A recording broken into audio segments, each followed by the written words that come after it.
Upwork पे order नहीं आ रहे, लोग लाखों के कनेक्ट्स लगा रहे हैं, फिर भी डेवलपर्स को ऑर्डर नहीं मिल रहे। क्या वजह है? क्या फ्रीलांसर की जॉब जा रही है, खतरे में है? यार सब लोग खतरे में नहीं है, कुछ लोग खतरे में हैं। ये मेरे बड़े भाईजान है जुनेद बिन ताहिर, इन्होंने अपवर्क और फाइवर में बड़े पैसे छापे हैं, इसलिए मैं इनको लेके आया। अगर लेट सपोज आज भी 2026 में अगर आपके पास कोई प्रोजेक्ट आता है और आप कहते हैं मैं from scratch HTML CSS React.js whatsoever tech stack you are utilising, आप उसको यूटिलाइज करते हैं और कहते हैं कि जी मुझ में काबिलियत है, जबकि वही काम आप AI को यूटिलाइज करते हुए 5 सेकंड में अपना वही कोड जनरेट कर सकते हैं। और अगर आप इसको यूटिलाइज नहीं कर रहे तो आप खतरे में। अब ऑर्डर्स उनको मिल रहे हैं जो AI के थ्रू क्या कर रहे हैं कि काम को कम टाइम में कर रहे हैं और कॉम्प्लेक्स प्रॉब्लम्स को सॉल्व कर रहे हैं AI के थ्रू। हाँ जी, अगर आपने अपने वर्क फ्लो में कहीं पर AI टूल्स को एक्सप्लोर या यूटिलाइज नहीं किया, डिफरेंट कंपनीज डिफरेंट टूल्स को ऑफर कर रही हैं, जैसे क्लॉड का कोवर्क है, ओपन क्लॉ है, कर्सर है, कोडेक्स है। ये AI टूल्स को यूटिलाइज करके आप अपना डेवलपमेंट का जो टाइम है उसको आप मिनिमम कर सकते हैं। मोस्टली 2026 में कस्टमर्स की जुबान पर सिर्फ एक ही सवाल होता है कि आप हमारे काम में AI को यूटिलाइज कैसे करेंगे। और अगर आपके पास हैंड्स ऑन एक्सपीरियंस नहीं होगा, अगर आपको AI टूल्स का पता ही नहीं होगा कि कौन कौन से टूल एग्जिस्ट करते हैं,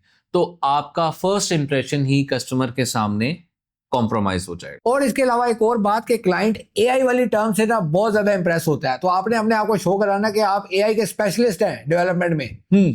तो आप जो है वो 6 महीने का काम 1 महीने में AI के थ्रू करके देंगे। ये क्लाइंट को आप बताएंगे, क्लाइंट कहेगा यार टाइम बच रहा है, पैसे बच रहे हैं, then I should go for this resource.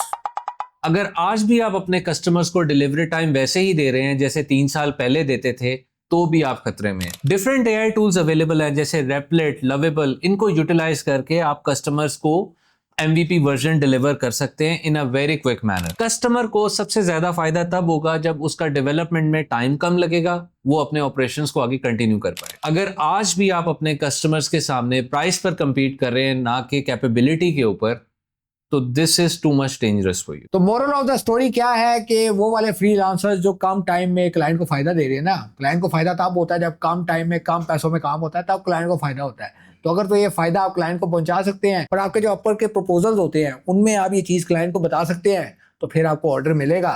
लेकिन हाँ, पैसे अब कम मिलेंगे, जूस कम मिलेगा, क्योंकि टाइम कम हो गया तो पैसे भी कम मिलेंगे ना। अच्छा, ये मुझे नहीं पता था। तो आप में से कौन कौन अपर पे काम कर रहा है और क्या मसले आ रहे हैं, कमेंट्स में जरूर बताइएगा। कल मिलते हैं अगली वीडियो में इंशाल्लाह।